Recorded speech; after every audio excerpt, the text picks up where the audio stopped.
Hadits Sahih Al-Bukhari No.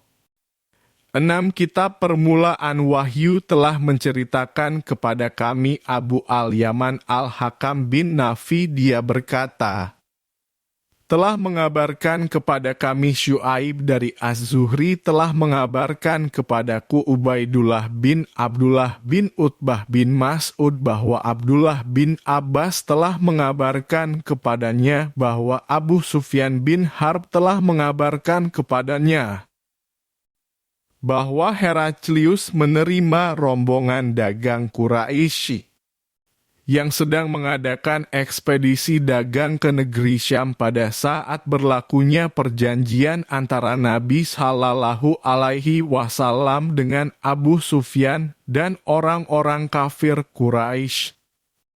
Saat singgah di Ilya, mereka menemui Heraklius atas undangan Heraklius untuk diajak dialog di majelisnya, yang saat itu Heraklius bersama dengan para pembesar-pembesar negeri Romawi. Heraklius berbicara dengan mereka melalui penerjemah. Heraklius berkata, siapa di antara kalian yang paling dekat hubungan keluarganya dengan orang yang mengaku sebagai nabi itu?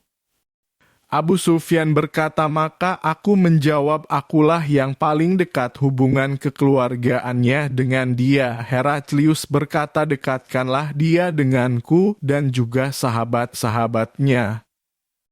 Maka mereka meletakkan orang-orang Quraisy berada di belakang Abu Sufyan. Lalu Heraklius berkata melalui penerjemahnya, katakan kepadanya bahwa aku bertanya kepadanya tentang lelaki yang mengaku sebagai nabi.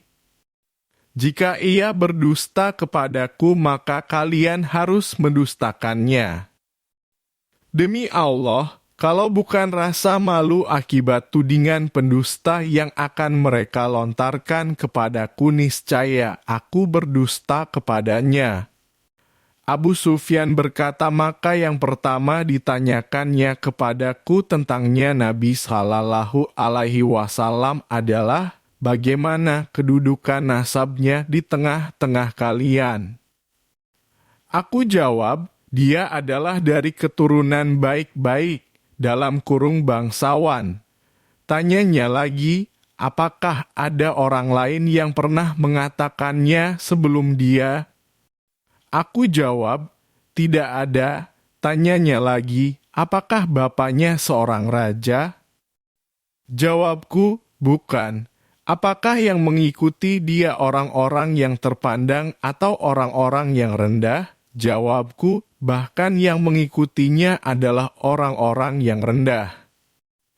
Dia bertanya lagi, apakah bertambah pengikutnya atau berkurang? Aku jawab, bertambah. Dia bertanya lagi, apakah ada yang murtad disebabkan dongkol terhadap agamanya? Aku jawab, tidak ada. Dia bertanya lagi, apakah kalian pernah mendapatkannya dia berdusta sebelum dia menyampaikan apa yang dikatakannya itu? Aku jawab, tidak pernah. Dia bertanya lagi, apakah dia pernah berlaku curang? Aku jawab, tidak pernah. Ketika kami bergaul dengannya, dia tidak pernah melakukan itu.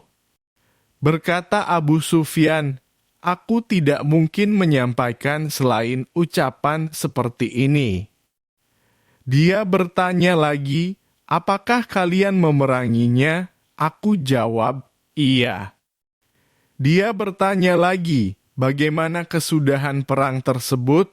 Aku jawab, perang antara kami dan dia sangat banyak. Terkadang dia mengalahkan kami, terkadang kami yang mengalahkan dia. Dia bertanya lagi, apa yang diperintahkannya kepada kalian? Aku jawab, dia menyuruh kami sembahlah Allah dengan tidak menyekutukannya dengan sesuatu apapun, dan tinggalkan apa yang dikatakan oleh nenek moyang kalian.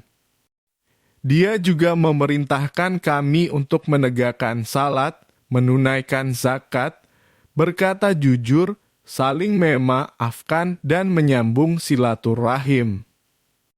Maka Heraklius berkata kepada penerjemahnya, "Katakan kepadanya bahwa aku telah bertanya kepadamu tentang keturunan orang itu, kamu ceritakan bahwa orang itu dari keturunan bangsawan. Begitu juga laki-laki itu dibangkitkan di tengah keturunan kaumnya. Dan aku tanya kepadamu, apakah pernah ada orang sebelumnya yang mengatakan seperti yang dikatakannya?" Kamu jawab, "Tidak." Seandainya dikatakan ada orang sebelumnya yang mengatakannya, tentu kuanggap orang ini meniru orang sebelumnya yang pernah mengatakan hal serupa. Aku tanyakan juga kepadamu, apakah bapaknya ada yang dari keturunan raja? Maka kamu jawab, "Tidak."